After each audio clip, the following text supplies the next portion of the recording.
do research, pros and cons before going into the fad diet, and they think that these fad diets all valid or work because they're popular and they see a lot of people doing it, and they adopt that mentality going into it.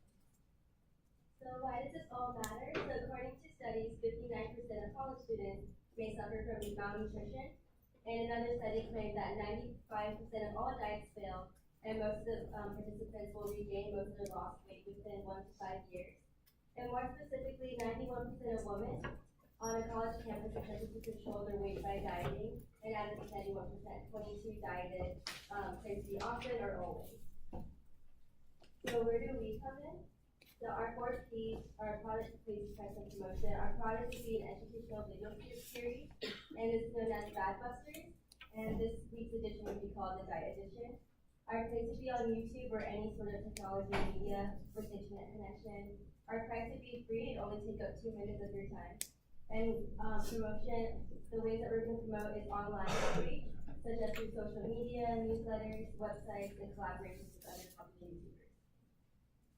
So let's dig a little deeper. So like we said, our product is Fad Busters, and we'll have various fad series like the diet one, which we'll focus on today.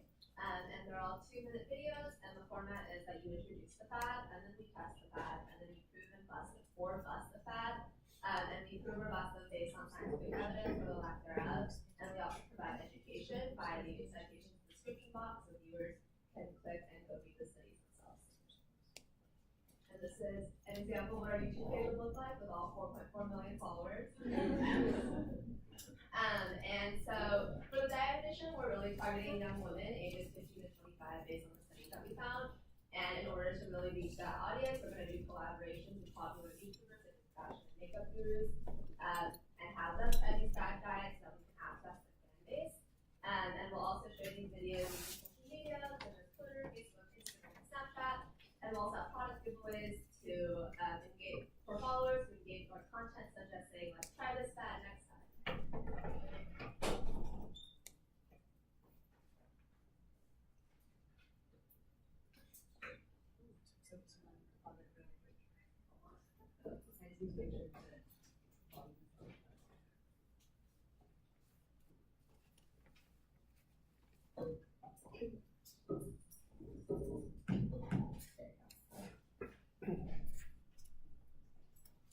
Welcome to another segment of Fad Busters. In this week's episode, we'll be looking at juicing. Juicing and juice cleanses have been rising in popularity over the last couple of years, especially among young women, and this is largely due to social media and millennial influence. Many see it as a quick weight loss fix, a way to detox and purify the body, even a lifestyle choice. You've seen the rows of cold-pressed juice lining the shelves of your favorite establishments. So you decide, is this a must or bust? Let's find out. I'm on juice cleanse because according to social media, it's a great way to consume my daily fruits and vegetables. It helps me detox and also help me lose weight. Look good, feel good. Whoa, whoa, whoa. That was a loaded statement. Let's break it down. According to the USDA, the daily fruit and vegetable intake is 2 cups each. So just 1 cup of juice provides up to 5 servings of fruits and vegetables. So juicing actually causes unhealthy overconsumption of fruits and vegetables and sugar. Plus, you don't get all the healthy fibers. While you may lose weight initially, most of this is water weight and is temporary. If keeping up this habit, eventually your muscle will deteriorate.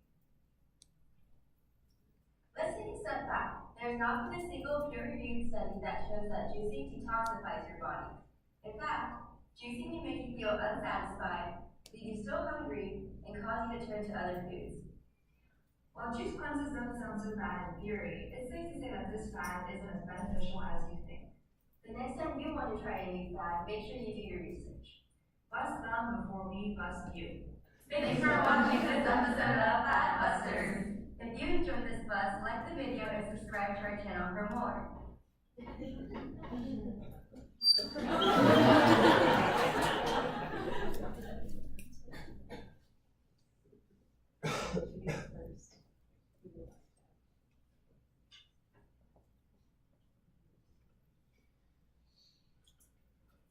So in summary, our goals for having this project with Fad Busters is to dispel the common misconceptions related around fad diets and why people choose to participate in them, as well as educate young women with engaging educational videos on how they can best gather their research and figure out what's the best option for them. And lastly, we want to empower young women as well to make wise decisions and make sure that they have all the education that they can for choosing what they want.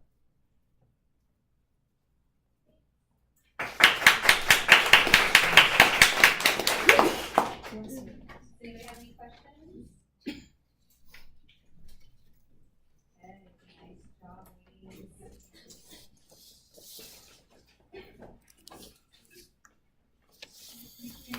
Yes. Okay. Are they almost here? Right now, okay. With the group 3 line going next? You guys. Yeah, we can do it. You guys wanna go? Yeah. Okay. All right. Our final, this is our group 6. So should we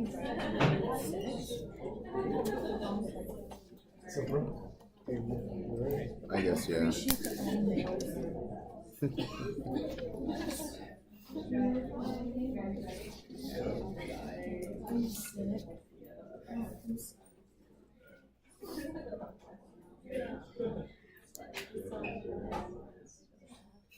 Wait, when you're sick and you're All right. Alright. Hi everyone. We're doing the Cal Food Desert, a push for change. And just to introduce myself, my name is John Alexander. He's Cullen, Hamza, and Jose. And to start off, we have Cullen talking about average distance. So, it's kind of like addressing the idea, like, if you visit this restaurant's Alan, like, a lot of students might not know that it's actually kind of hard to, like, go to a grocery store. So we kind of average, like, so our target population is more, like, those who live around the Unidorm. And we kind of map out, like, the distances to grocery stores. And you can see, basically, like, every grocery store is, like, almost a mile away. So it's, like, really hard to, like, get like, your basic groceries. And we also did it for corner stores, and as you can see, although corner stores are close, they don't really have like the variety that you might want to get like a nutritious diet. We'll kind of talk more about it later. And then we also mapped some restaurants that we thought were like a bit healthy, like pizza, burgers, that. And but then once again, it's not really a feasible option because you can't really be eating out every day. Like it gets expensive, and we'll kind of talk about like McDonald's for that later. And once again, we kind of just mapped out the distances from unit 1 and 2 that.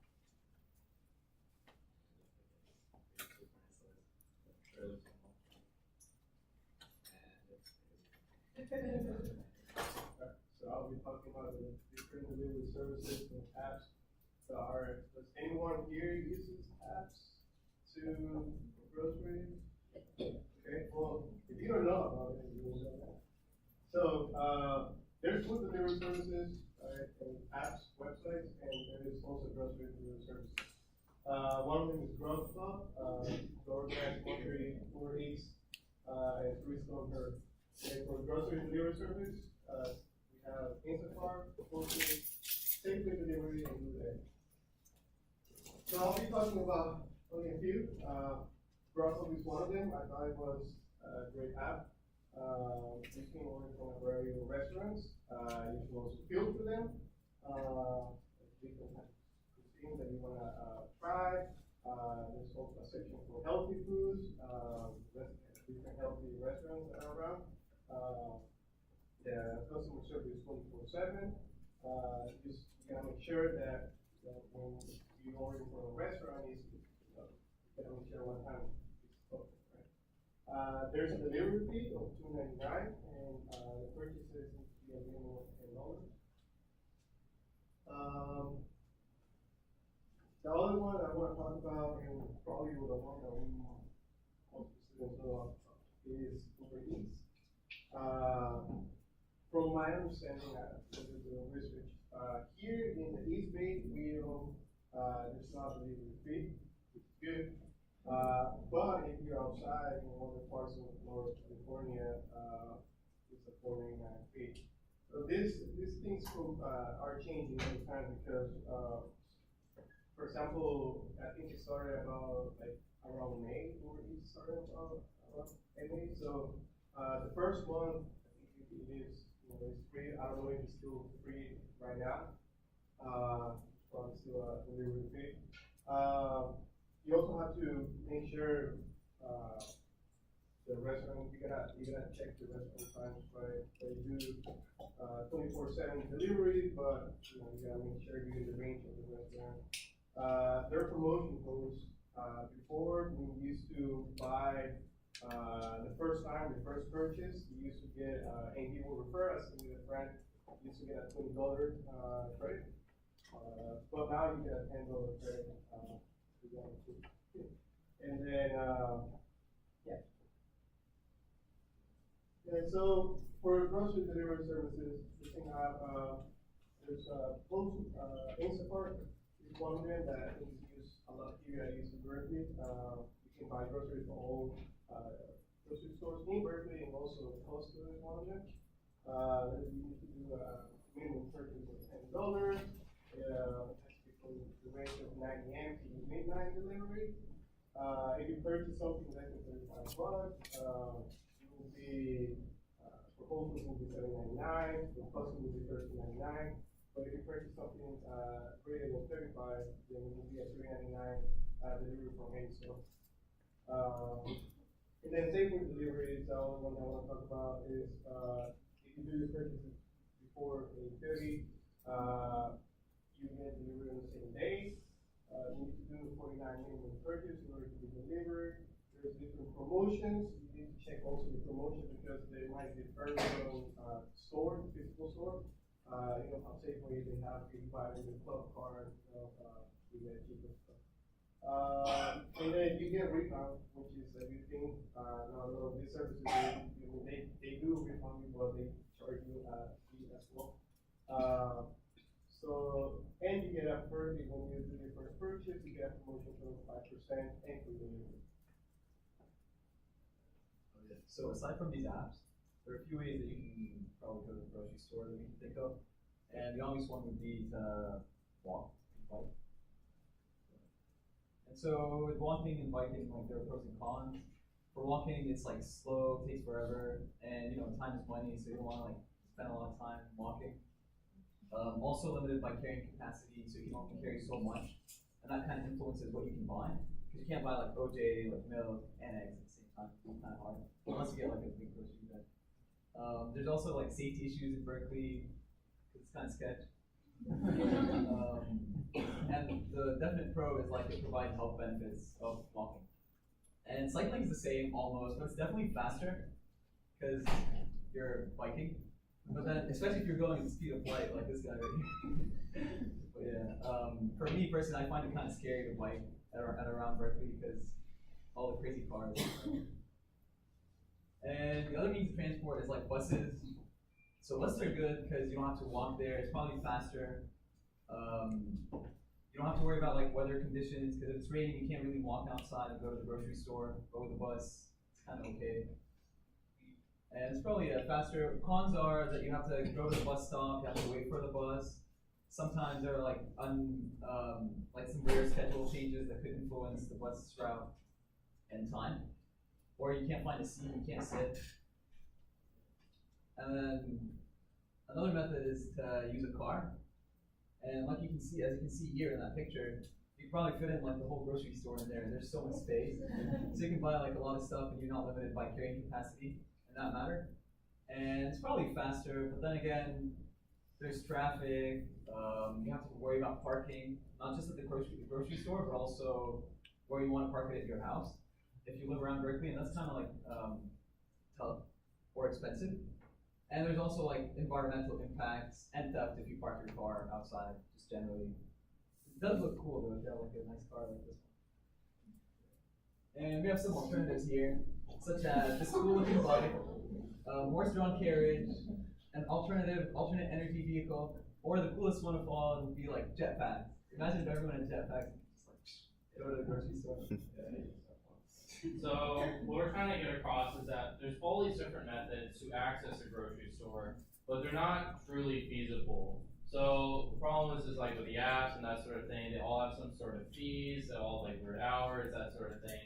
And, transportation is definitely an issue in Berkeley. If anyone drives here, it's just a pain. So what our PSA is try to get students to get out and to essentially want a grocery store. Made a little video.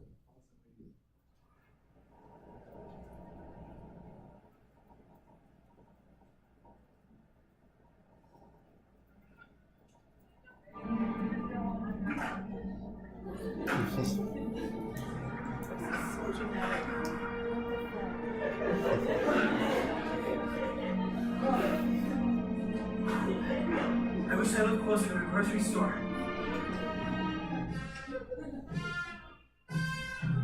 Today's a good day to do some groceries.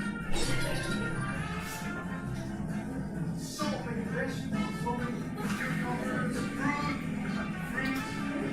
Everything looks fresh.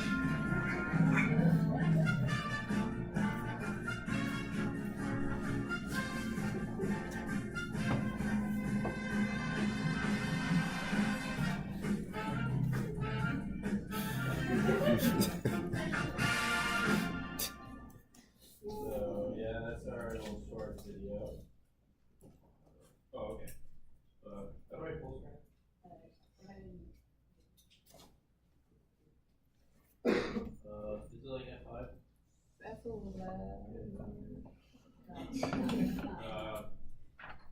Yeah, you gotta know.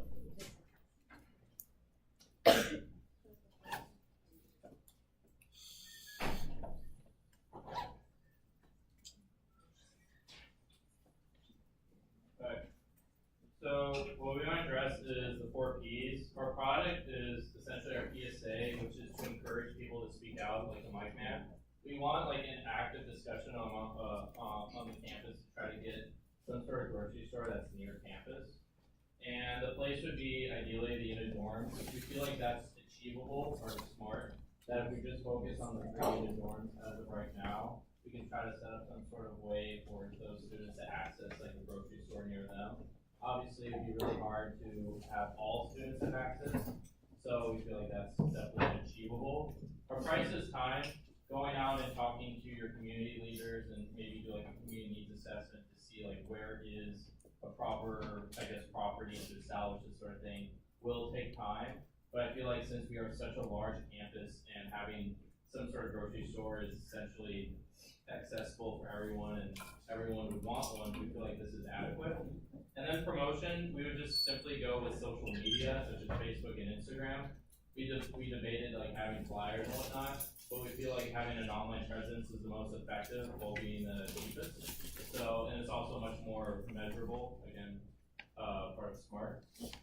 And yeah, so our potential benefits would be to reduce the food desert and to reduce food insecurity, which has been mentioned a lot in this class. It's one of the reasons why there's an increase in scurvy, because people are eating too much of those little ramen things. And yeah, it would definitely reduce nutritional deficiencies. We hope that it would also increase weight management, since you have access to better foods. It promotes cultural food diversity. Since you have hopefully there'll be like a bigger space, so allow the more diverse foods. And it would theoretically lower medical costs as you have access to healthier foods compared to like a lot of the restaurants that are nearby these units. And it also saves time and cost for students. And yeah, we hope to convince Cal to allow/establish a grocery store near on campus.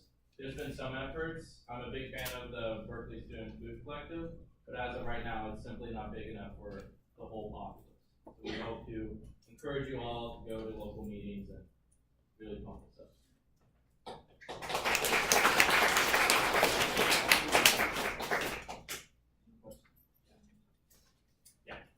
I'm curious, since space is such a big issue at UC Berkeley, where would you envision a full collective space? So ideally in between like the middle of like either unit 1 or 2/unit 3, since that's like our main goal is to reach those students.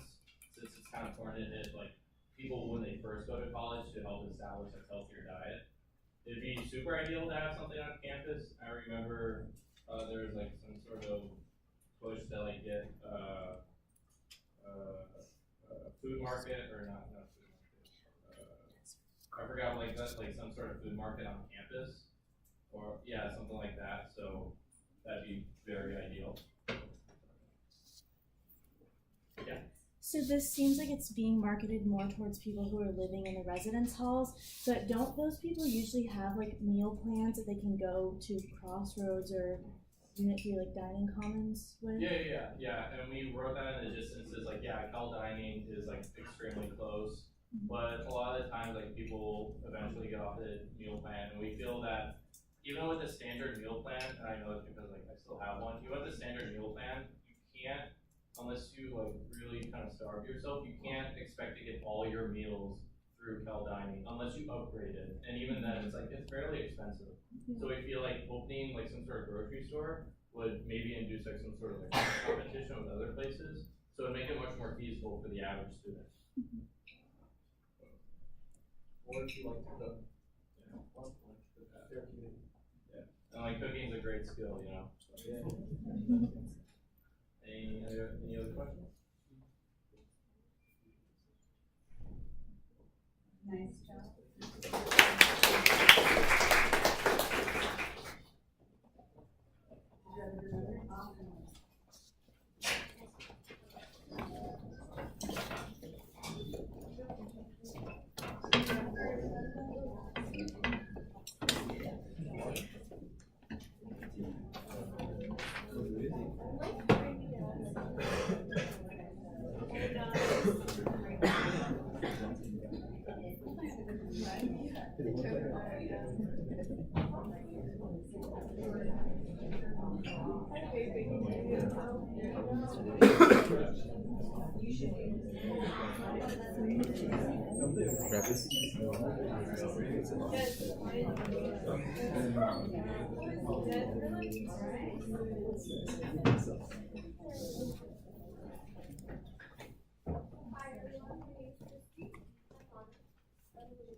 Foodball is educational platform that we designed to encompass nutrition education, essentially. The goal is to promote healthy behaviors in school children, primarily with a focus of fourth and fifth graders. There is some outreach to the younger grades with people that will actually have some classroom sessions with fifth graders. It includes nutrition education lessons in classroom and education joining games and physical education classes. There also is an option to add it into curriculum source. The goals are to increase food vegetable consumption both in school and at home. Reduce safe food figuring health and overall nutrition awareness and decrease consumption of saturated and fats, high sugar foods, and fertility medications and weight in school programs. Our rationale behind this project was that football is a very unconventional and unique way to incorporate nutrition education into the classroom and as part of school children. And dodgeball is already pretty familiar games with elementary school children, and so we thought it would be an easy way to incorporate nutrition into something that people didn't know about. And there would be long-term and short-term engagement, and so by that we mean that hopefully the children will have that nutrition teams in the memory, so it's hopefully they make better health decisions in the future as well. And there also will aid in the fight against childhood obesity. Here's a graph that shows the increasing trends of childhood obesity in ages 2 to 18 years old. And we thought that because we're starting early in nutrition education would help benefit the health of the children.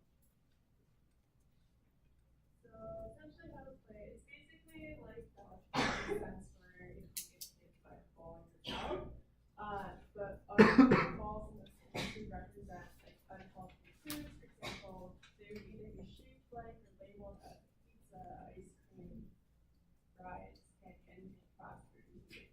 So you get hit by said fast food item because it's unhealthy. So once you're out, you have the option to answer a nutrition-related question to help you get back into the game. They release an app, which would basically be like a quiz format. There's a nutrition-related question, which you can like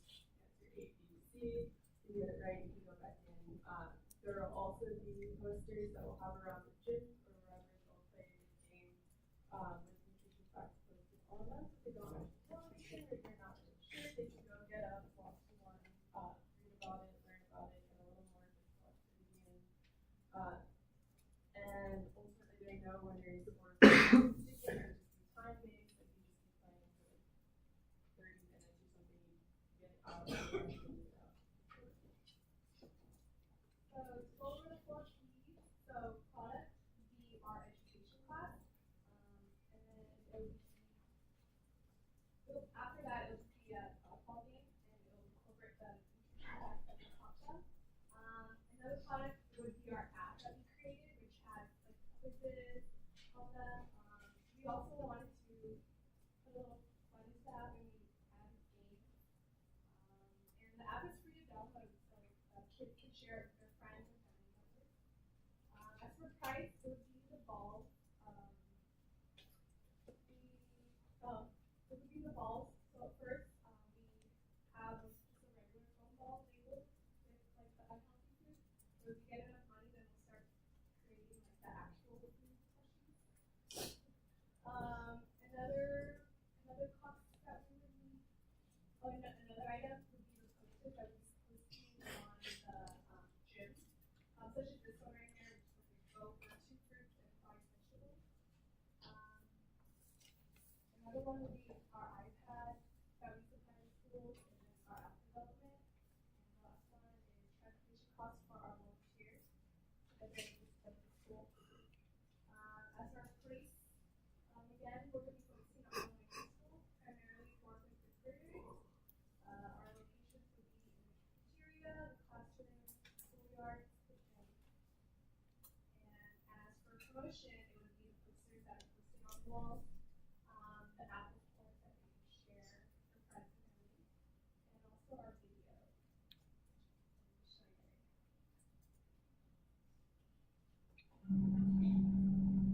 Are you worried your child has bad eating habits? Are you concerned your students aren't learning enough about nutrition? Do you want to become healthier? Introducing Foodball, a revolutionary new way of playing dodgeball that incorporates education about nutrition. First, our educators will go into classrooms and teach the students about nutrition. Do you see what foods contain saturated fat? Yes. Butter? Yeah. Red meat? Yeah. Then, during PE class, the students will incorporate what they learned into a traditional game of dodgeball.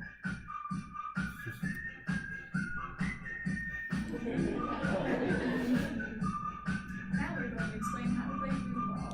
The balls represent unhealthy foods. This ball represents pizza. When a student gets hit by a ball, they are out.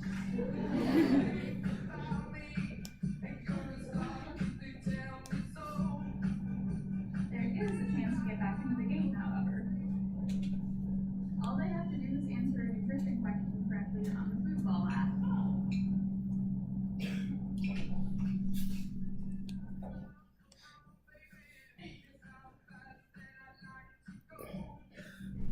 What foods have saturated fats?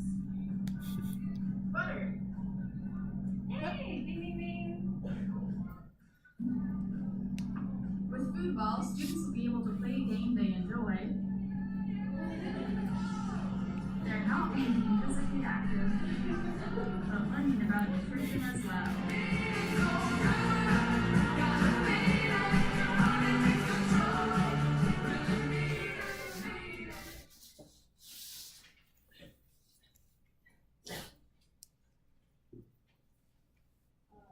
Yeah, ultimately with our integration of football, we hope to implement more nutrition education that's integrated within the school systems themselves, and to add upon the health education curriculum that is in line with the California Health Education Standards, so it would be transition and it's already We also wanted to achieve positive change in school and home eating habits, as well as combat childhood obesity, and most importantly, incorporate nutrition education in a very fun way.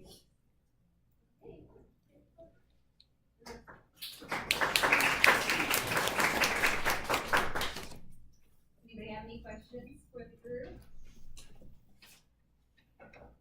you specifically target the full and fifth graders? That's because they're old enough to play. And I think we just do it, and that's when we should start learning about nutrition. That's when we wanted to learning.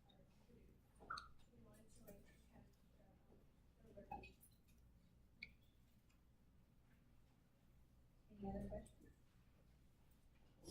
Nice job.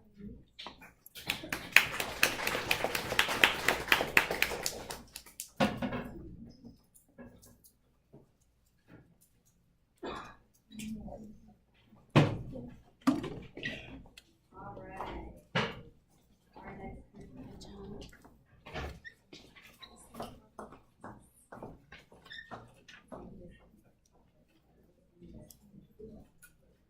That's a long time. Learn to budget.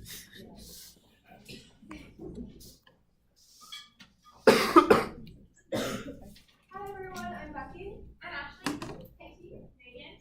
And we're promoting that students learn to budget, manage time, and cook with NST. Because promoting education and awareness is the best way to empower students to be able to make healthy.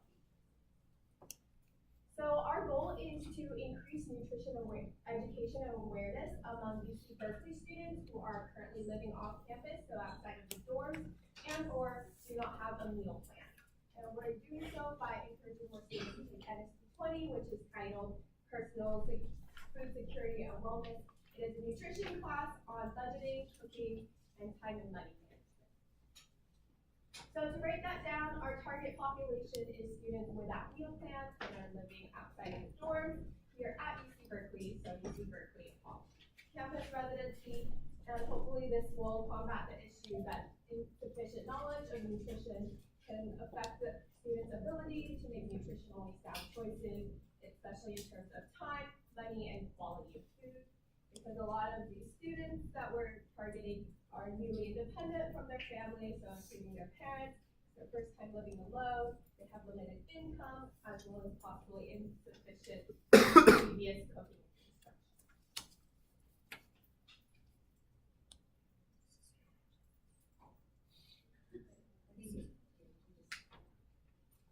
Okay, go back to Christine.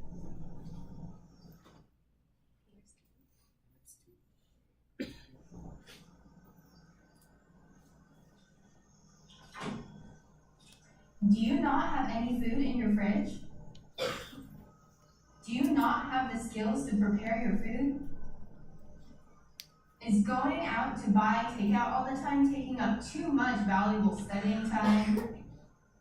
Are your food meals just costing too much? You should take NST 20 to address all these problems and more.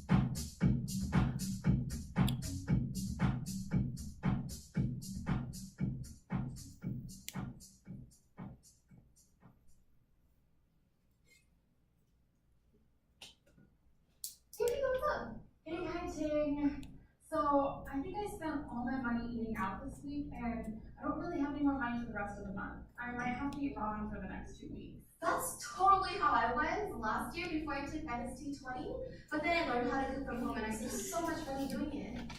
Actually, I'm kind of starving, and I usually don't have time for breakfast. Do you think you could show me how to make a good breakfast? Yeah, of course, let's go. Okay, thank you.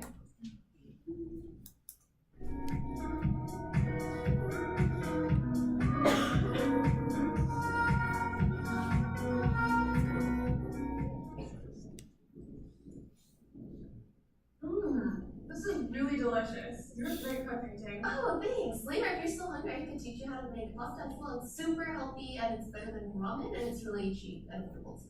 Perfect, yeah.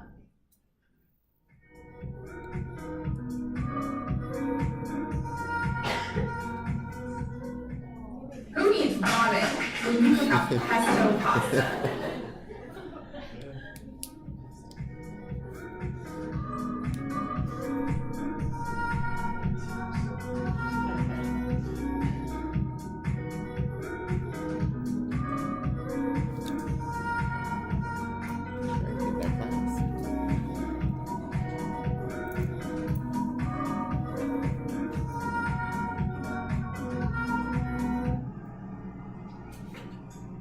Thank you so much, Kaiti. I learned a lot. I'm definitely gonna take NSC 20 next year. Of course, let's see. Hey, okay.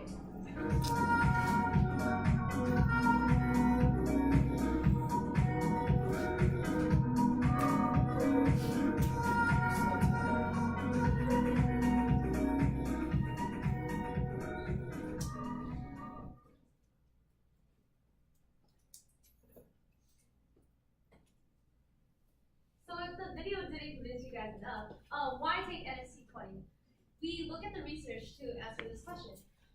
So as you saw in the video, though this number may change depending on what source you're looking at, we found a source that stated that 42% of college students actually face food insecurity in the last year. We also see that stress, especially at school like Berkeley, where there's little time, there's so much you have to do at all times, actually correlates with the craving of high fat, high calorie, high sugar foods, such as desserts and mixed foods, such as pizza or burgers. And this poor eating habit can actually cause, can cause you to have, to not be able to achieve your optimal nutrition. Another study showed that nutrition education classes is actually an effective intervention to prevent weight gain in college students that are at risk. So our product is, of course, NSC 20, which is a 2-unit class offered here on the UC Berkeley campus. It doesn't cost any money if you're already enrolled as an undergraduate student, but it does take 3 hours out of every week for class time. So the way we promote this is using several social media platforms as well as flyers across the campus in high traffic areas like dining stalls where everyone goes, as well as places where stressed out, food insecure students may turn for help, such as food pantry, counseling services, or diving offices. We also have rewards programs for students that refer us to get new recipes, or finishing the class and get a recipe covered. So we actually created some promotional materials for our social media platforms. For Instagram, we went with more food pics because that's what you do on Instagram, so it's beautiful pictures of food, and these are foods that have been cooked by NSC 20 students. And then for like Twitter, we want something a little more humorous, so we went with GIF for targeting a different kind of audience. So these are a few of the objectives that we hope to accomplish within the next few years. Currently, like Megan mentioned before, anyone officially enrolled or registered at UC Berkeley can take this course, but because of that, we're not always reaching our target population. So by fall 2017, we're hoping to have 80% of the students enrolled in NSC 20 identified as food insecure. And then currently, we only have 2 sections available per semester, and each section can only hold a max of 18 students. So in a given semester, we can only take or impact 36 students. So by spring 2018, we're hoping to expand the course by having 2 additional sections. And then by 2020, we're hoping to increase food security among UC Berkeley students right now. And then they're just the sources, because we use the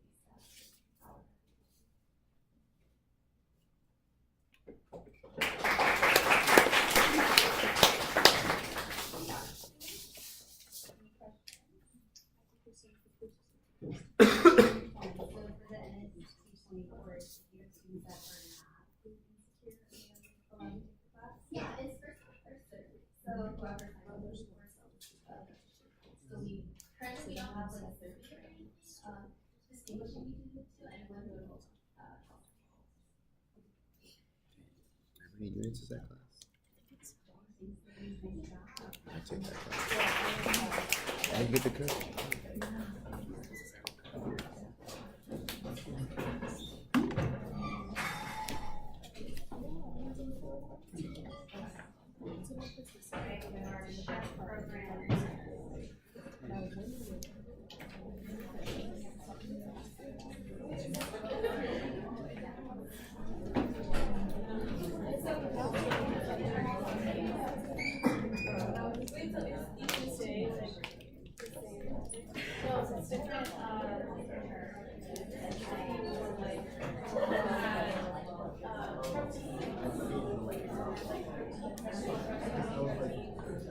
And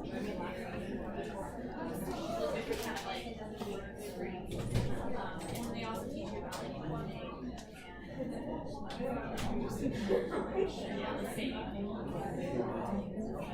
Yeah, so last week did a really good job, and well, today I was doing a topic, so it's giving me a fancy name called Cooking Healthy Entomological Food.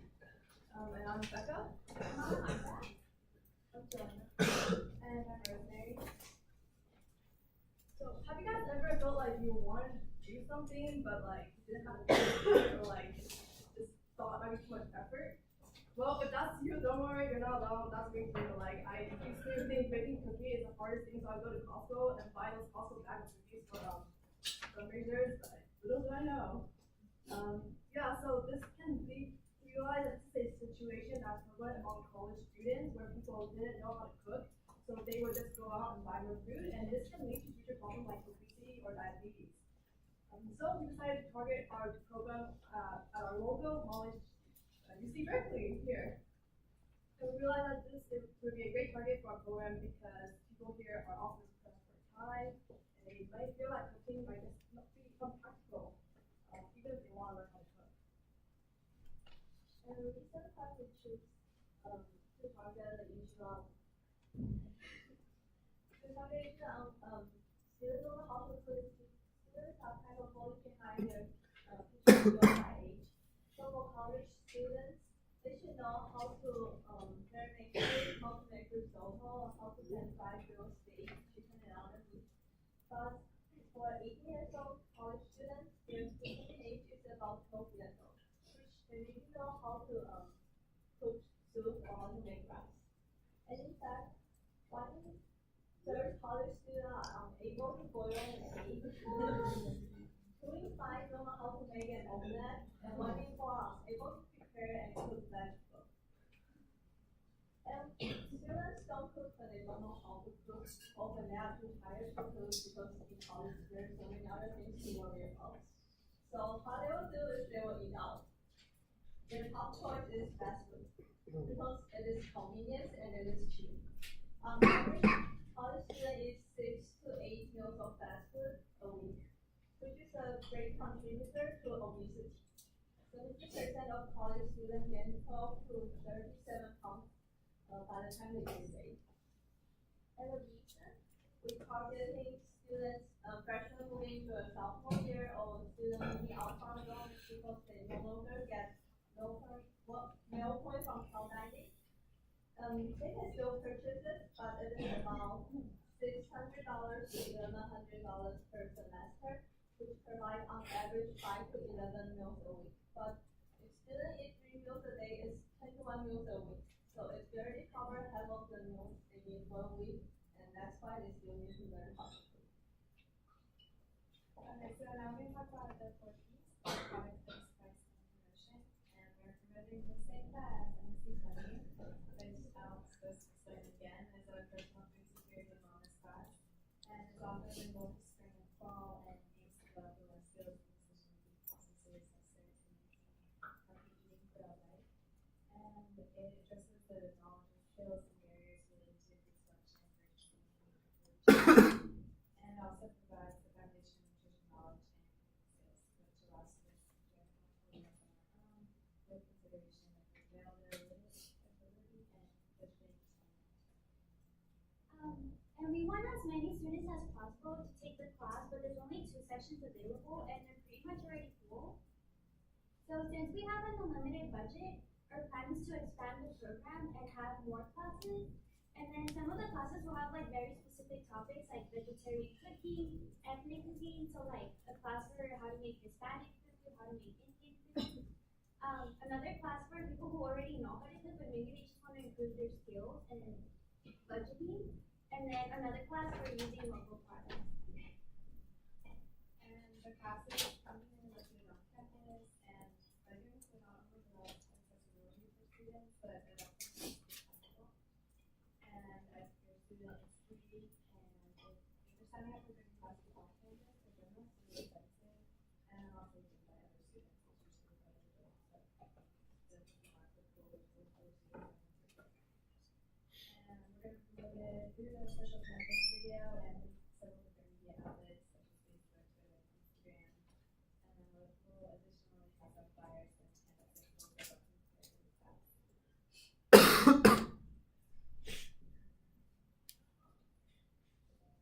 so we know further. I'll be using this extra wide bowl just for demonstration purposes today. Alright, now pay close attention. And then lightly, towards the edge of the bowl, see, no shells or anything.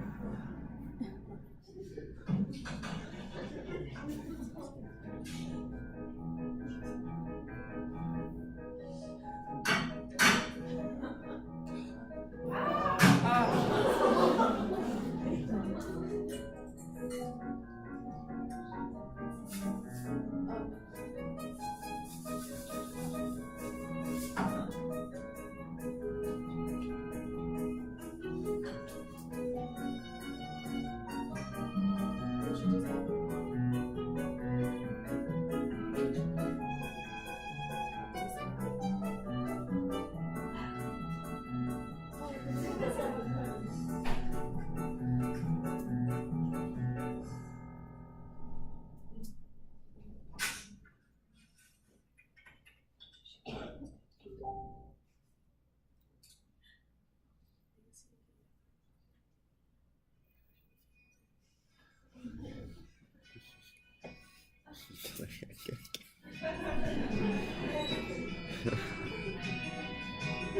fact.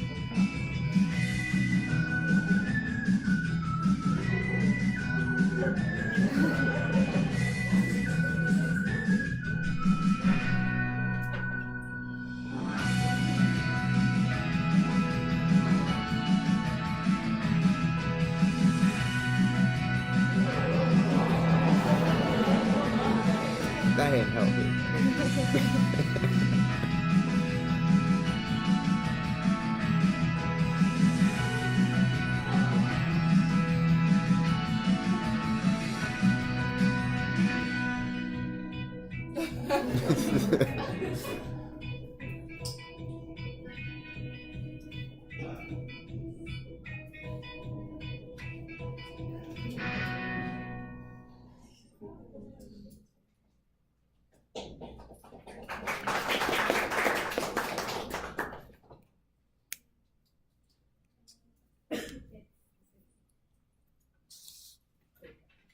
So the program is to encourage students to enroll in cooking classes, and if they don't enroll, then they should at least realize that they should have basic cooking skills once they leave the dorm, transfer to an apartment, or living on campus.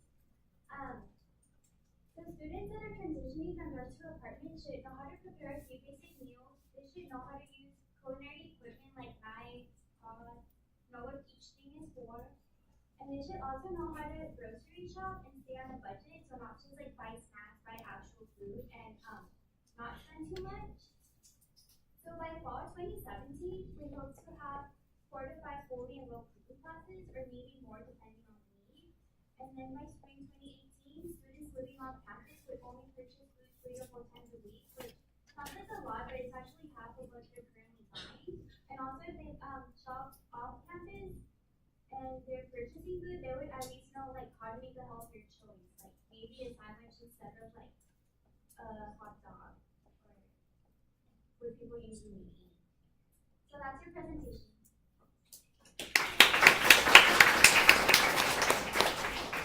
Any questions? All right. Thank you, ladies.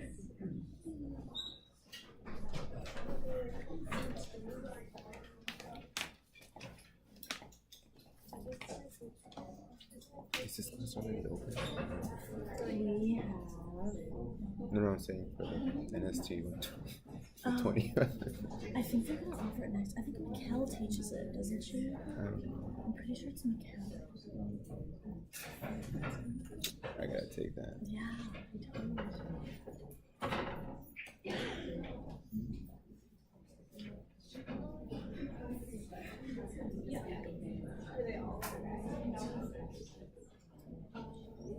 All right, hi everyone, I'm Isabel.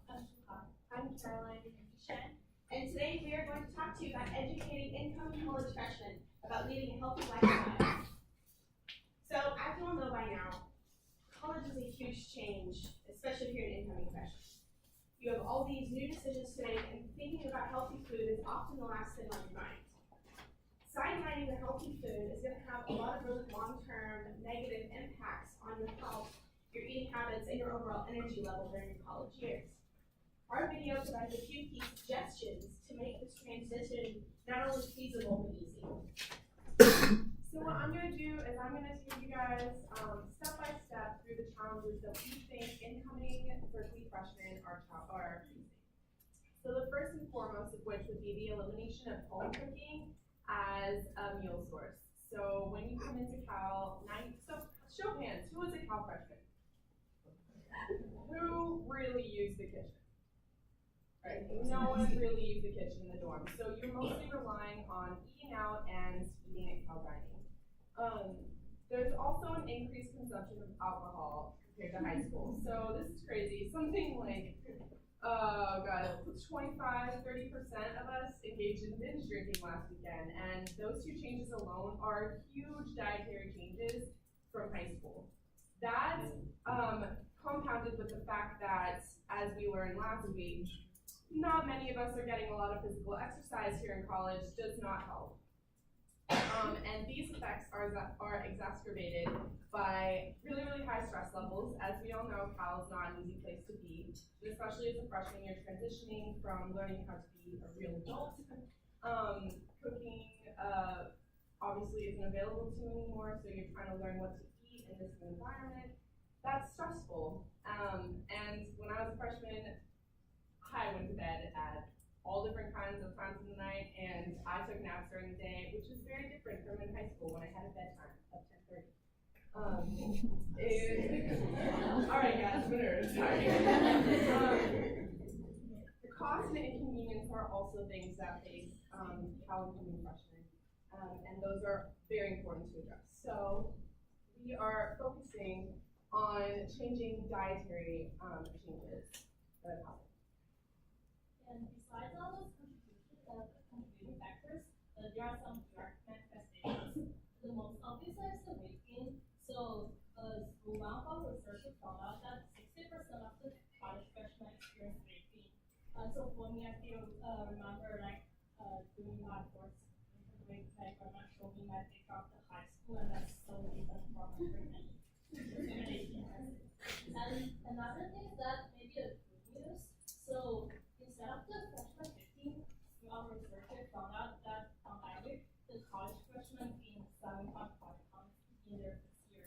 It is not as bad as 15 pounds, but 7.5 pounds is still a big number. And if you compare this laterally to the general public, on average, the freshmen can gain like 5 times greater of the weight than the general public. And another thing is the decrease in the dietary movement quantity. So one study shows that 70% of people feel fewer than 5 servings of vegetables, which is required by the deadline, and half of the students eat fried or high-fat foods 3 times a week. Another study shows that 42% of the students experience some sort of food insecurity, which is also addressed by some parents groups. And among all those people, 57% of them said they were immune to insecurity. So after addressing all these problems, so our product is the skills and knowledge of navigating the available food sources for the freshmen to maintain their healthy diet. So we will do it so by creating a website to give them more tips and very easy, fast tips, and also we will create a dorm cookbook which will be specially designed for the freshmen. So all these sources are free to them, so that's the way we're trying to approach more freshmen.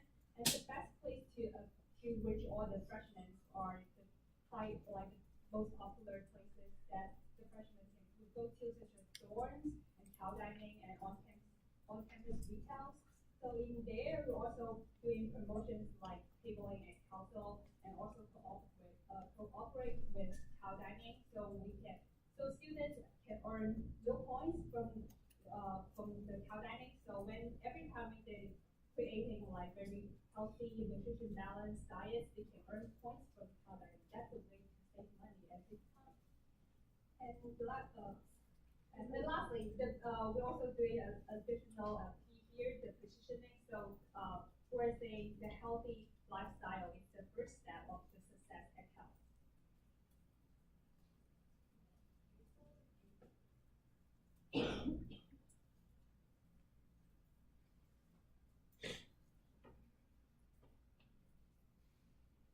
Is that Hitler?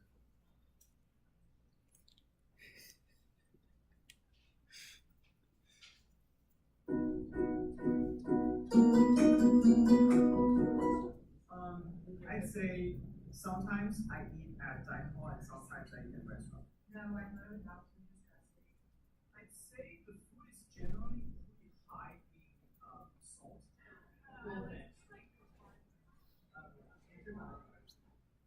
speed at which it's served and also how close the restaurants are to campus. When you first come to Cal, your basic schedule seems to prevent the opportunities to eat healthy. If meals to save money, choose unhealthy foods due to availability, price, and let's face it, stress eating. Before you know it, you've gained that dreaded freshman 15. You feel miserable and out of control with your choices.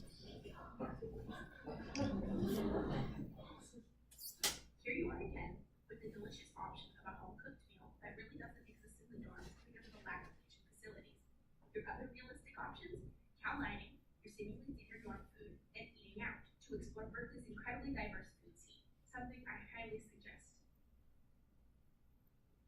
Believe it or not, Cal Dining actually offers a fairly wide range of foods because of Berkeley's diverse population, many of which include lean protein, complex carbohydrates, and plant-based options. In addition to a fully stocked organic salad bar with plant protein options at every location, they allow you to take a piece of fruit to go with you after each meal. When you eat out, order foods that are not too fried and choose foods that have a lot of spices and textures to create a fulfilling eating experience without the extra fat and calories. Another suggestion, don't skip meals. After 166, head to one of the retailers on campus like Pat Brown's and order a flipped plate for a more plant-based and healthier meal. For snacks, limit your consumption of fats and choosing fried foods to make them a treat and not a daily choice. Opt instead for a fresh fruit cup or yogurt. This saves you viewpoints, time, and calories. Remember, don't eat like a fresh, eat like a freshman.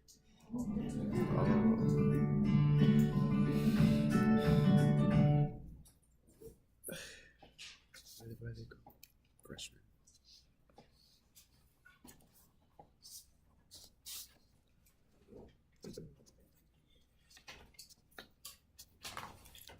So as you can see, making healthier choices when you can't cook and when you don't have a ton of options available to you actually is not as impossible as it seems. So some easy changes include, packing up some of your meal to go right when you get it, so you don't eat like a huge plate of pad thai that you order when you get to Ted Basil, or and ordering foods with a lot of different spices and textures in order to make it seem interesting instead of relying on fats like deep fried foods and stuff to make the food like flavorful and interesting. Berkeley has an incredibly diverse food scene. It makes healthy eating not only easy but also really fun. So educating with simple solutions to make healthier choices to ameliorate the difficulties of navigating the freshman food scene is our goal. We now rely on enthusiasm from freshmen and cooperation with Cal Dining to help us reach that goal. So you can check us out at www.berkeley.org for more resources. Yeah.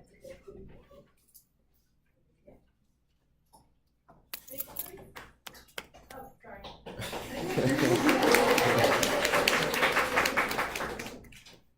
How are you guys making the bear food? Well, we're all dietetic students, so we're not actually making it. Just making it. We're just like gonna compile some easy ways that you can choose good frozen meals, ways that you can make salads and quick meals out of things that you can get from the dorm or Bear Market, or when you eat out, you get like full size. Like I know really cheap options for meat is on Taco Tuesdays.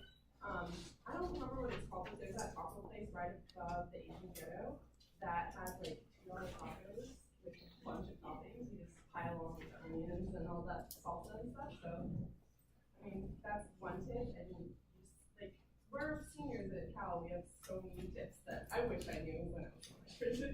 So would you be getting input from other students and other collaborators? Yeah, that's a great idea. Well, nice job, ladies. Any other questions